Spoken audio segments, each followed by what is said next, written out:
Chapter 5. The next morning, Wiglaf, Dudwin, Erica, and Daisy set off from the palace. They headed for Angus's hometown of Peopledown. Wiglaf carried his things at the end of a stick bundled in his thin brown blanket. Dudwin carried the thick royal blue blanket the queen had given him over his shoulder. He jingled his 3 pennies in his pocket. All Erica carried was a box from the palace pastry chef. The royal coachman was driving her trunk directly to Camp Dragonoka. Aye, aye, Oblay, Bay, said Daisy as she trotted along beside Wiglaf. She was pinker than ever after her time at the spa. Oh, I shall never take a bath, said Dudwin. Pa says bath causes madness. Onsen's nay, said Daisy. How glad I am that you showed up at the palace, Wiggy, said Erica. Her hair was braided once more. She had a tunic. Strapped around her middle was her Sir Lancelot tool belt, with all sorts of useful items hanging from it. I am just not cut out for princess duties. They walked until midday when Dudwin said, My feet hurt. Not much further, said Wiglaf. Look, Peopledown is straight ahead. A milkmaid came toward them on the path. She was leading a cow. Excuse me, milkmaid, said Wiglaf. Where do Tunipia Pangers and her son Angus live? In that large, thatched roof cottage, said the milkmaid, pointing. But if you wait here, they shall be by in a moment. No sooner had she spoken than a big woman with a knot of blonde hair on top of her head came jogging up the path. Angus came jogging down the path behind her. Pick up the pace, Poopsie Pie, called the woman, huffing and puffing. Remember, no pain, no gain. Gah, said Angus, panting for breath.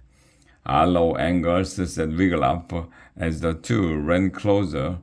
Hello, Lady Tunipia. Angus stared at Wiglaf and stopped dead in his tracks.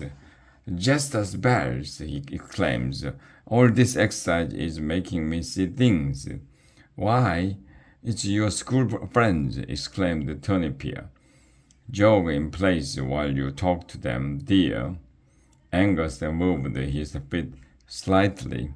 Jogging is the latest way to slim down, Tunipia told them, and eating parsley, carrot tops, and celery soup. Yuck, said Dudwin. Yuck is right, said Angus. It's awful. Join us for lunch. Please, said Tunipia. Just don't expect anything that will fill your belly, Angus muttered as Tunipia jogged off toward the cottage. How happy I am to see all of you, Angus said. He scratched Daisy behind the ears. Then they began walking toward the cottage. What brings you here? We wanted to show you this, said Wiglaf. He handed Angus the parchment. Angus read it eagerly. Jones, Camp Dragonoka sounds excellent, he said. Are you going? I hope to, Wiglaf said. I'm going, said Erica. Why don't you come to Angus? Mother will never let me. Angus sighed and handed the parchment back to Wiglaf. Not in a million years. But why? Asked Wiglaf. She is so happy I am home for the summer, he said. If I told her I wanted to go off to camp, it would break her heart. He sighed again.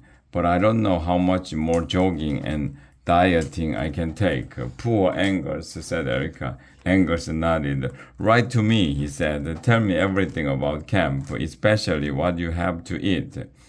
When they reached the cottage, Angus opened the gate and let them into the yard. Tunipia was talking to a neighbor lady over the fence. Take your friends inside, Angus, Tonopia called. I am just having a word with Radishia. As Wiglaf headed for the cottage, he could not help but overhear the two ladies. I am off to Lady Thinwhip's slimming center this very afternoon, said Radishia. How fortunate you are, cried Tonopia. They say that chubby damsels go in and slim damsels come out. Radishia giggled. Why don't you come with me? I long to go, said Tonopia, but how can I? It would break little Angus's heart if I were to go off and leave me with his cousins. Pity, said Radishia. Well, ta-da! Excuse me, Lady Tonopia, Wiglaf said, as she neared the cottage. I could not help but hear what you and your neighbor said. Don't worry, lad, Tonopia said. I'm not running off and leaving my little Angus. Let me show you something, Wiglaf said. He handed the camp parchment to Tonopia. Erica and my brother and I are on our way to this camp. Do you think Angus might like to come with us? Healthy outdoor exercise, Tonopia read. Swimming and hiking, she looked at Wiglaf. Why, this is just what Angus needs. Then her face fell. Oh, but he would miss me so terribly, I doubt he would agree to go. Shall we ask him? Said Wiglaf. Tonopia smiled. Let's. Wiglaf followed Tonopia into the cottage kitchen. Erica was ladling out celery soup.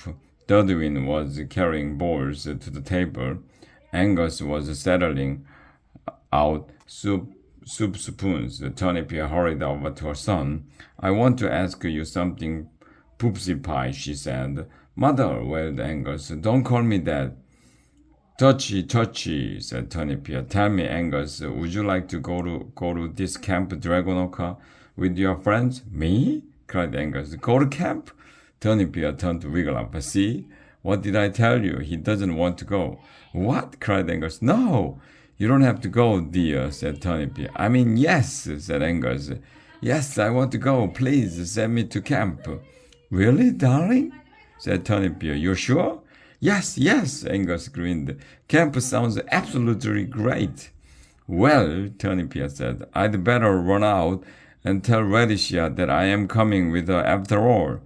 By the time the soup bowls had been washed and dried, Angus was packed for Camp Dragonoka, and Tonopia was packed for Lady Thinwhip's slimming center.